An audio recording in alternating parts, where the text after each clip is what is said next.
Chris Ballard has a great opportunity to make the Colts more explosive in round one of the 2024 NFL Draft. Let's get to it. You are Locked On Colts, your daily Indianapolis Colts podcast. Part of the Locked On Podcast Network, your team every day.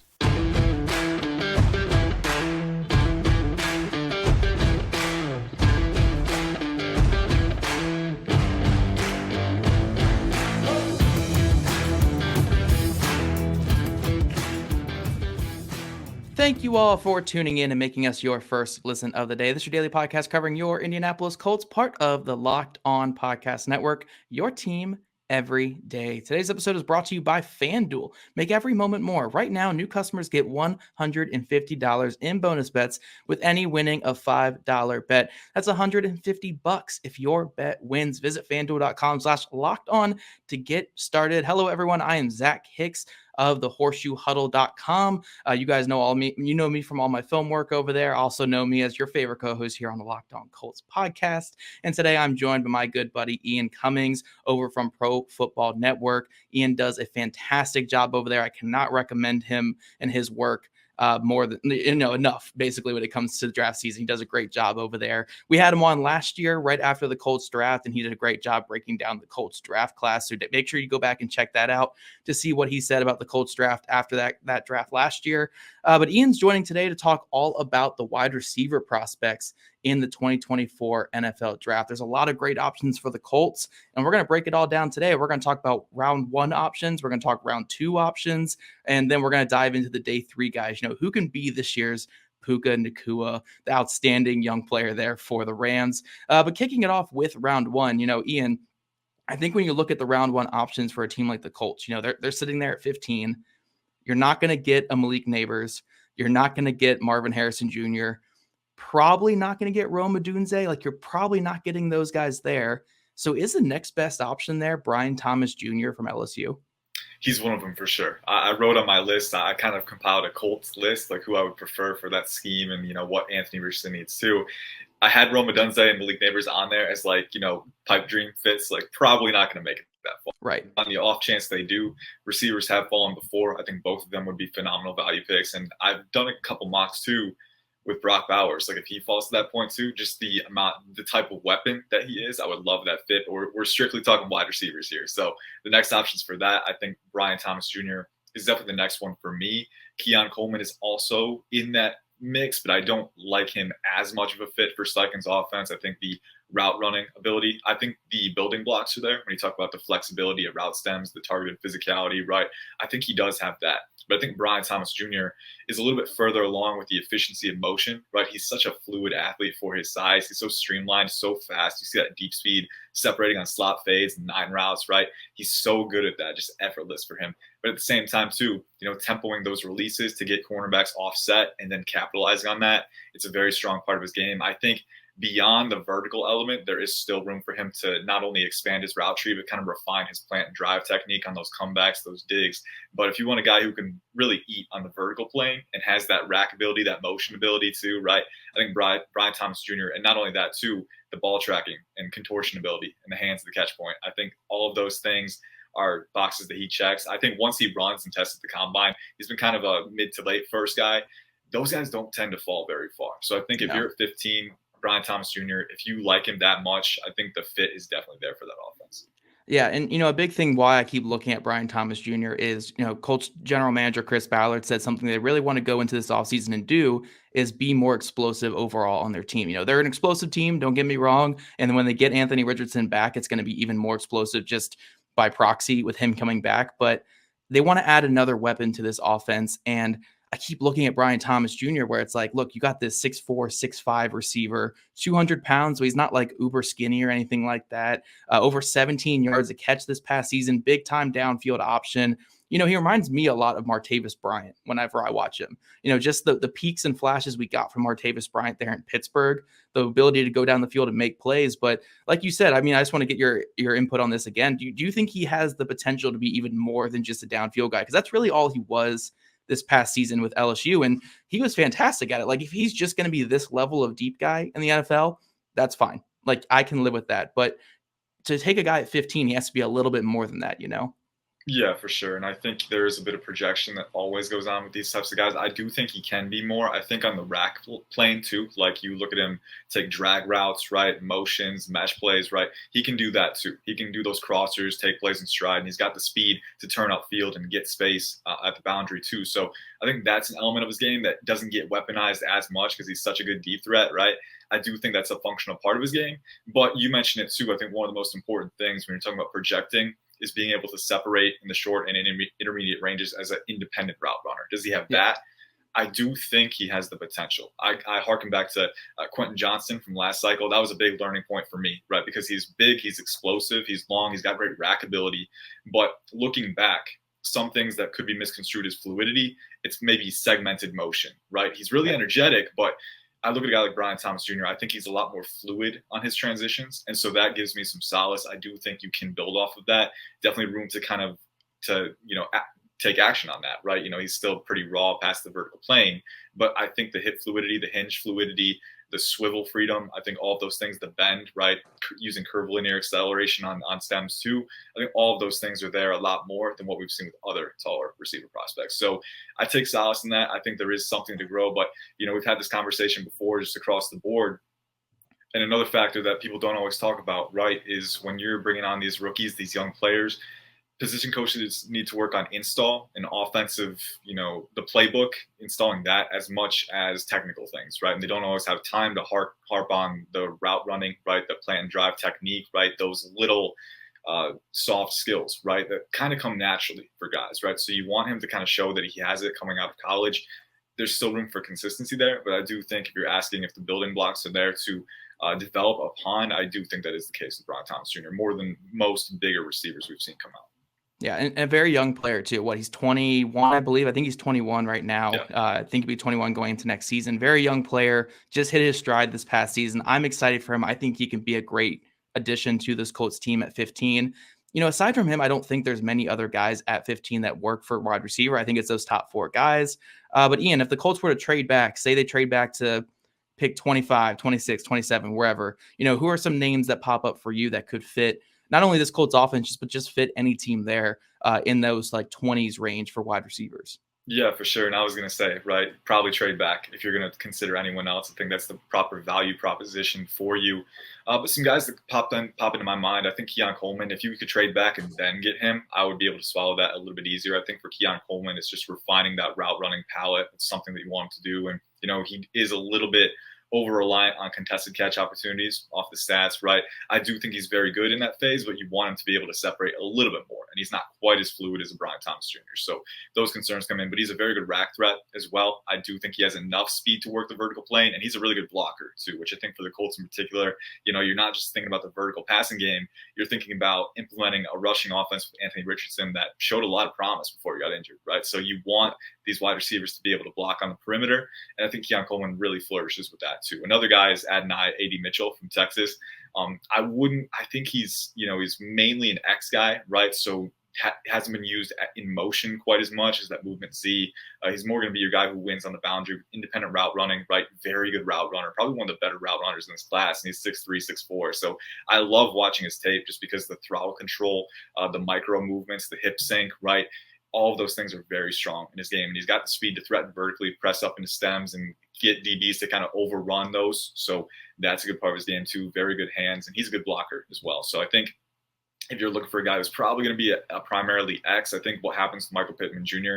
Will kind of impact that, whether they consider him or not. But he's one too. And then Xavier Worthy, if he runs the NFL Combine, I would love to have him in the second round. I was going to consider him in my second round group, but if he runs the way we expect him to run, I don't know if he makes it out of round 1. I mean, there's every cycle, there's at least 40 guys that could make it into round 1, right? It's never this concise, congested group, but Xavier Worthy's speed is just game breaking. And then the one thing that I love about him though, right? He's a size outlier. So I think that size could rule him out for Steichen if he wants a bigger guy who can hold up against physicality a little bit better.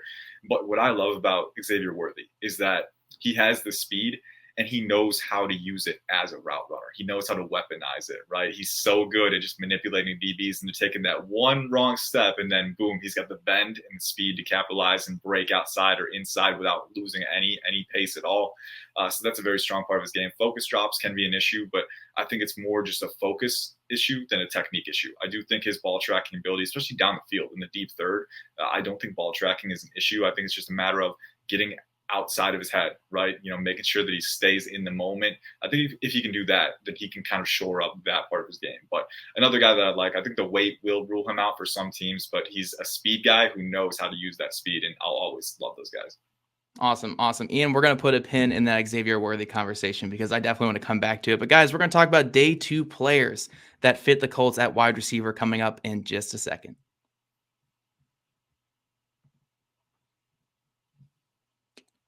But first, get buckets with your first bet on FanDuel, America's #1 sportsbook, because right now new customers get $150 in bonus bets with any winning a $5 bet. That's $150 if your bet wins. Bet on all your favorite NBA players and teams with quick bets, live same-game parlays, exclusive props, and more. If you guys are like me and you're listening to this as Indiana Pacers fans, it hasn't been a great ride recently, so maybe you do some quick bets against the Pacers so you can just feel happy regardless of what happens at the end of those games. Just visit FanDuel.com/lockedon and shoot your shot. FanDuel, official sportsbook partner of the NBA.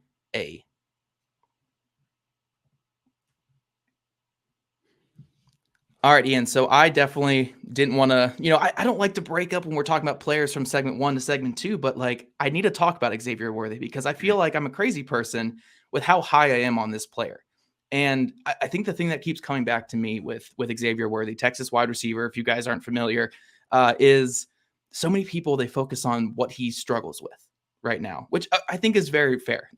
He's not the most consistent with his hands. Like you said, a lot of focus drops. Maybe he's not a guy like AD Mitchell, even where he can run or he's doing every single route at Texas. He might be constrained to a couple routes here at Texas where a lot of verticals, a lot of bubbles, a lot of quick screens, a lot of crossers and stuff like that, because that's what he's great at. But when I look at someone like Xavier Worthy, I see a young player who dominated a major college conference from day one at 18 years old, came into college, put up 900 yards in Texas offense. That's not normal. He was a guy who was capable of leading an entire offense at college. Like you mentioned, the elite speed. I think he hit 22.7 miles per hour this past season, which if you compare that on next gen stats this last year, that'd be the highest of any ball carrier in the NFL this last season. So just next level speed. I mean, he's going to run in the 4.2s probably is what I would guess. I mean, if he runs even the 4.3s, I might be disappointed because of how fast he is on film. So when I look at this player, it's not really what, I don't want to focus on what he can't do or what he's not good at, because what he can do is so rare for a draft prospect. And maybe that's me just talking myself into, guys in the past, like maybe I would have talked myself into a Will Fuller with the same way or something like that. But I don't know. When I see Xavier Worthy, I just see something that you can't find in many prospects. So if he's going to be sitting there in day 2 or late day 1, pick 40 something for the Colts, I'm all in. That's my guy right there for the Colts. And that's going to be an interesting discussion because I feel like the 40-yard dash could bring him up, but also what's he going to weigh in, right? Because he was listed at like 165 at Texas, right? If he's around that weight, we have seen the modern NFL, it's so space dominated. So I don't know if teams are going to weigh that against him as much as they would 5 to 10 years ago, but it's still something to consider. But to your point, I mean, I'm a big fan of him too, right? It's tough because I say he's my wide receiver 7, but there's so many good wide receivers in this class. That's a compliment. That's a compliment at the end of the day, right? He's borderline top 5 for me. I have a few bigger guys that, the 3-level upside gets, sometimes I get burned by it, but hey, what can you do, right?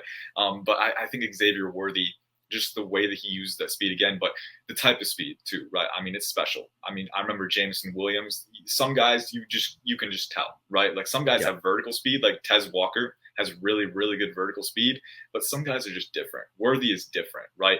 It's not just the speed. He gears up instantly. I mean, the moment he retracts his strides and elongates in the open field, he's a max speed and he is gaining ground on you, and next thing you know, he's past you, right? So, that ability to just gain ground effortlessly, instantly is very valuable. But then I look at, some of his stem work too.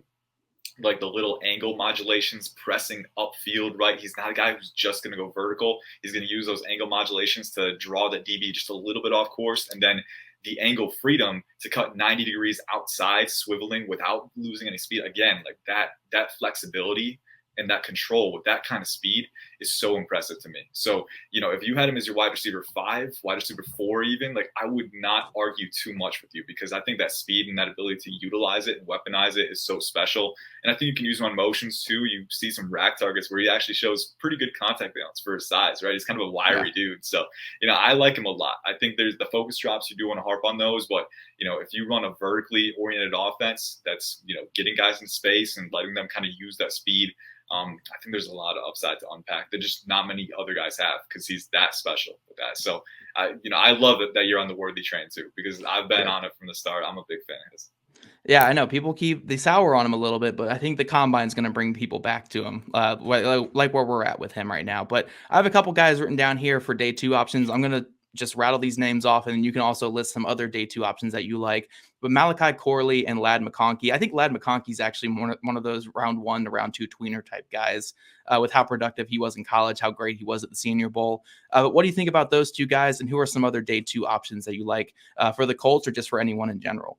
Yeah, well, I think that's the fun part about this class is there's so many different archetypes, right? So it's fun to kind of compare and contrast those for sure. Malachi Corley is probably your slot guy, right? I think you get him in the slot, you scheme him touches, right? He's 5'10", 5'11", 210 pounds. The dude is a running back, a wide receiver. That's pretty much what it is, right? Yep. You get him the ball, and he's so physical, so explosive. The contact balance, he just bounces off of dudes, right? I do think the route running, there is room to refine it a little bit more. Not a ton of experience against press, because Western Kentucky was so proactive at scheming him touches, right? So I don't know if he can expand beyond that, but you get him in the slot, you scheme him touches, right? He's got enough explosiveness to work with that space, and then he's just so physical, man. He's a really good blocker too. So that's another thing. Like, he'll get inside your frame, he will move you, and he's strong. Like, he's well leveraged too. So, I think one of those guys who just a really good utility piece in the slot. Might be a little redundant with Josh Downs at times, just because, where you're going to place them. But I do think stylistically they're different enough that you can work with it. And Josh Downs is so versatile too. So I think, he's a weapon, right? Get him in that offense. Let him work with A-Rich. That would be a lot of fun. Ladd McConkey is kind of your guy, like you said, round 2, round 1, kind of a fringe. I think if he runs fast enough, you definitely see round 1. And I think he's got enough vertical speed to get to that point. But again, just a guy who has speed and knows how to use it, right? Not quite to the degree that Worthy has it. Worthy is just insane with his speed. But McConkey has that vertical element. Again, I like to, my term for him, I like alliteration. I'm a writer. Come on. Turbocharged technician. That's what I like. I think he's explosive. I think the stop and start is really impressive with him. But again, he knows how to use it. He knows how, the exact angle, the exact trajectory upfield that he needs to get that DB to misstep. And then he knows how to blow by him. And he's got the bend, the flexibility to keep speed through those transitions. It's really impressive. Over the middle of the field too, very good hands. I think the coordination on high difficulty catches is pretty good too. So, and then a guy who can be used in motions, playing in the slot with a boundary, just a versatile player. I think a really pro-friendly, a QB-friendly, pro-ready receiver with that upside that you want. So, really nice balance to have. Like you said, if he tests well enough, I'm not sure how long he lasts, because he's such a pro-ready, pro-translatable guy. But I think if he's there in round 2, you got to consider it for sure. So a few other guys that I listed in round 2, I'm trying to remember. Roman Wilson from Michigan. That was definitely one. I think he kind of reminds me of a Chris Olave light. I think his separation style is really appealing because he's explosive. He ran in the 4.3s coming out of high school. So he's got some speed and explosiveness too. He's got some jets on him. I expect him to blow up the combine. And at the same time too, not only is he a really surgical route runner, right, at stems, but I think his bend and curvilinear acceleration, right, like this is a guy who can bend kind of like a motorcycle apexing a turn, right? Like he's got that ability to keep speed while pressing those angles. Chris Olave was one guy that really stood out to me with his route running coming out of college, because it wasn't always abrupt. It was more, smooth, keeping speed, but he makes it look so easy. But he's obliterating coverage, right? It's deadly. So I think Roman Wilson has that too at the catch point. Very good contortionist, right? We saw that at the Senior Bowl, but his Michigan tape is littered with that too. Really, really impressive adjustments to the ball, even with the defenders in his frame. And then he's a good blocker as well. So I think the combination of blocking, vertical element, versatility, route running, right, speed, All of those things that the Colts need from a wide receiver. Roman Wilson has it too. And then one more I'll throw out there. I'm a big fan of Jalen Polk from Washington. I don't think he quite has the speed element that you're looking for. I think he's got good speed. I don't think it's the vertical speed that some of these other guys have, but he's just so versatile. You can use him as that movement Z in motions. He's very fluid as a route runner, and he's got hands of steel at the catch point, man. He does not need a lot of space to be comfortable. And I think with A-Rich in particular, you're going to see more seam balls, right? Working vertically, testing those tight windows that only he can get the ball to. And I think Jalen Polk has the explosiveness to create late snap separation in those situations. And he also has the hands, the body control, the coordination to capitalize. And he's a rack threat as well. So Jalen Polk is one of my guys. I'm very high on him. He's kind of in that cluster with Worthy for me. But I think those are some guys on day 2. If they're there, you got to consider them. Awesome. Now, Ian just gave us a ton of names there for day 2, but we're going to dig even deeper in our final segment today and talk about some day 3 pass catchers that make sense for the Indianapolis Colts. But first, passion, drive, and patience. What brings home the winning trophy is also what keeps your ride or die alive. eBay Motors has everything you need to maintain your vehicle and level it up to peak performance. From superchargers, roof racks, exhaust kits, LED headlights, and more. Whether you're into speed, power, or style, eBay Motors has got you covered. With over 122 million parts for your number one ride or die, you'll always find exactly what you're looking for. And with eBay Guaranteed Fit, your part is guaranteed to fit your ride every time or your money back, because with eBay Motors, you're burning rubber, not cash. With all parts you need at prices that you want, it's easy to turn your car into the MVP and bring home that win. Keep your ride or die alive at ebaymotors.com. Eligible items only. Exclusions apply. eBay Guaranteed Fit only available to U.S. customers.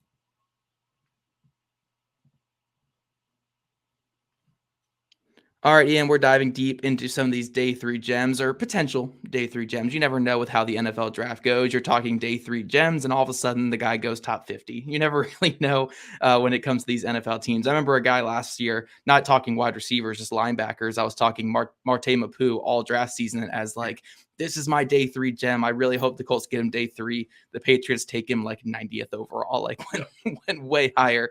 But we're talking potential day 3 guys at wide receiver. I have a couple names here, and then obviously I'll kick it back to you after getting your thoughts on them. But I think one I really like is Malik Washington from Virginia.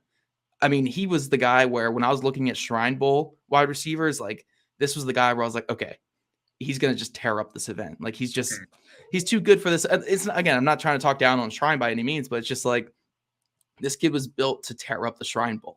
Very explosive player, moves in and out of his stems really well. Really great after the catch. And, he's a smaller guy, but like he doesn't play small at all. So his film was outstanding. 1,400 yards this past year. I believe over 700 yards of those came after the catch. What do you think about Malik Washington? I believe you're a fan. I mean, everyone's a fan of this guy, I feel like. Yeah, I mean, I was wondering because we had the exact same thought process when the Shrine Bowl came around. He was one of the priority reports that I kind of circled. Like, I want to write this guy up because I have a feeling one-on-one situations he's going to do very well. And I watched his tape, and he's a top 75 player for me. He's another guy who I think, he's kind of viewed in that day 3 lens right now, but I don't think he's a day 3 guy. I think he's a day 2 guy. I would take him day 2. And I think if you aren't comfortable with Malachi Corley's projection as a route runner, Malik Washington is a very, very good consolation prize because the dude, like you said, 5'9", 5'8", 190. So he's pretty rocked up at his size. Like he's dense, he's compact, he's a really physical rack threat. He's explosive, like you said, but the short area twitch and to offset DBs, right? He's got that. I think he's got really good sink and efficiency at stems. I think his ability to contort at the catch point, really solid hands. You don't just, pull in 101 receptions, break Virginia passing records by accident, right? I mean, that's a consistent theme on his tape is that, even though he's a smaller guy, he does not play small at the catch point, after the catch, and then before the catch too. The explosiveness, the athleticism, weaponized and kind of channeled through proper route nuance, efficiency, foot speed, right? Urgency as a route runner. All of those things are in heavy supply with him. So I think if you need a slot guy, but you can move him around a little bit too, I think there is a little bit of versatility there. I would definitely be on board with that. And if you can get him on day 3 as well, run that card up because I think you're getting a phenomenal value. Yeah, he feels very similar to like, hey, if you like Zay Flowers last year, but you don't want the first round version of Zay Flowers, here you go. Here's your day 2. Here's your day 3 version of Zay Flowers, because he can do a lot of what Zay Flowers brought to that Baltimore Ravens offense last year. 2 other names I got here from the Senior Bowl, Javon Baker and Jacob Cowing, 2 guys I really liked going into that event. Both had pretty solid weeks. Cowing especially I'm really intrigued by, because he's maybe I put too much stock into guys as like freshmen just dominating college football, but when you look at what he was doing, I mean, at UTEP early in his career, he was productive every single season, jumps up a little bit. I think he went to Arizona for his final season. Very, very productive at Arizona as well. I just put a lot of stock in that. Especially if you can jump from different schools and jump up in competition and keep that same production, I'm really intrigued by Cowing there. Yeah, I think he had over 90 receptions this past year, so he's a target funnel for sure, man. I think the route running is very strong with him. I think kind of a diet version of some of the elite separators we've seen. I don't think he's quite as explosive. I do think he's explosive enough. I think he'll probably run the 4.4s or something. I think there's going to be enough athleticism there. And then he's pretty twitchy, fleet-footed. You look at the lateral agility, it's definitely there. But then I think some of the more impressive plays for him, right? He's a lighter guy, right? I think he weighed in around the 160s at the Senior Bowl. So that'll be an issue for him, and especially with him because unlike Xavier Worthy, you don't quite have that hyper elite deep speed to rely on, right? So there isn't as much to counteract that. That'll be a concern for teams. But even going back to his days at UTEP, this is a guy who can elevate for the ball. And this is a guy who can make catches in situations of imbalance and situations of high difficulty. So I really like that part of his game. You know, even with defenders inside his frame, he doesn't have great play strength, but I think the coordination, the focus, those are definite pluses to his game. So NFL teams will have to have a conversation like, do we think he can translate enough? Can we scheme him open, right? But he's versatile, right? So I think you can. I think the answer will ultimately be yes. And, you know, he's a guy, if you get him at optimal value, could be a very good kind of utility weapon for your offense.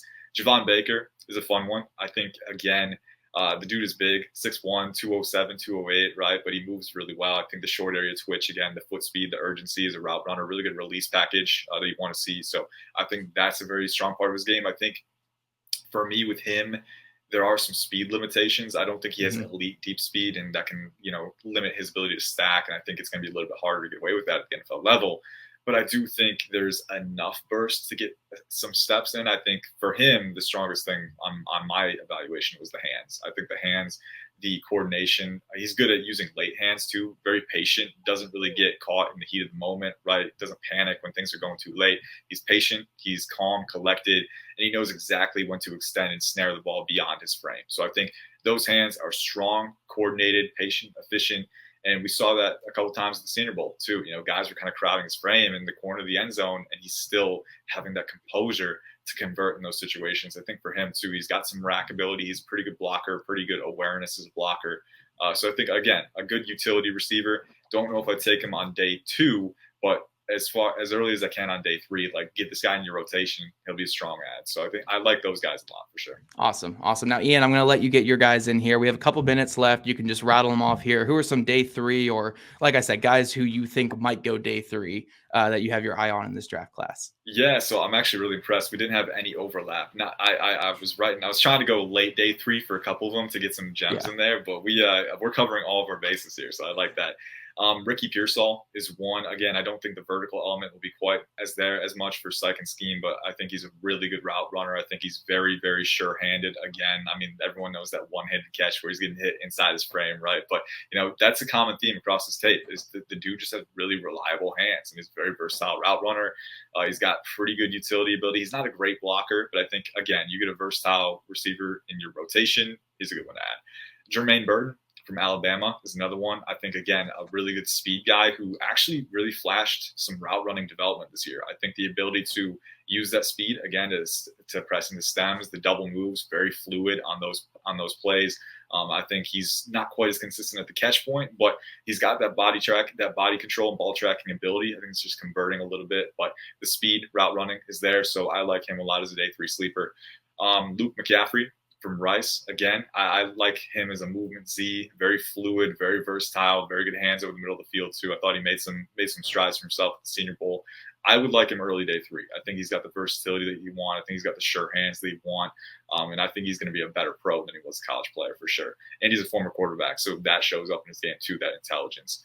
Moving down the list here, I've got 3 more, and I saw you did an interview with Jalen Coker, so I want to add him in here because, again, strong hands. if you're looking Strong. very strong hands, very, very reliable player at the catch point, really showed out at the Shrine Bowl. But a good utility player too, right? He was a willing special teamer, very good blocker again. So if you're the Colts and you need a guy in round 6 or 7, if he's still there, I would definitely pull the trigger on that. I got 2 more for you. Cornelius Johnson from Michigan, getting both of those Wolverines in here. But Cornelius Johnson, to me, another guy who's probably going to be a better pro than he was a college player. 6'3", 208, very explosive, very good route runner. I'm really impressed. I don't think Michigan's offense put that under the spotlight as much as it could have. I think he's very flexible at stems. He knows how to press upfield into stems. Very good stopping ability, plant and drive efficiency. The hands can be a little more consistent, but I think a really good route runner with that speed size profile that you want. And then one more really quick, Pittsburgh's Bub Means, round 7, if you need one.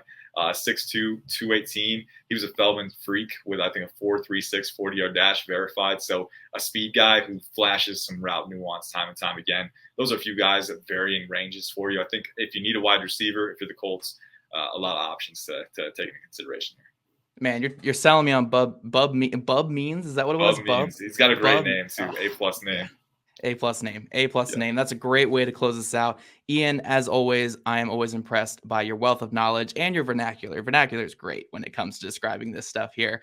Really appreciate you jumping on. If you guys don't already, make sure you're following, obviously, at Locked On Colts, at Jake Arthur, and at Zach Hicks on Twitter, but also Ian Cummings here at IC_draft and all of his work over at Pro Football Network. Again, just a fantastic mind for all you draft nerds out there. Also, subscribe to us on YouTube, wherever you listen to your podcast. We love your guys' ratings, reviews, and we'll catch you guys back here bright and early tomorrow morning.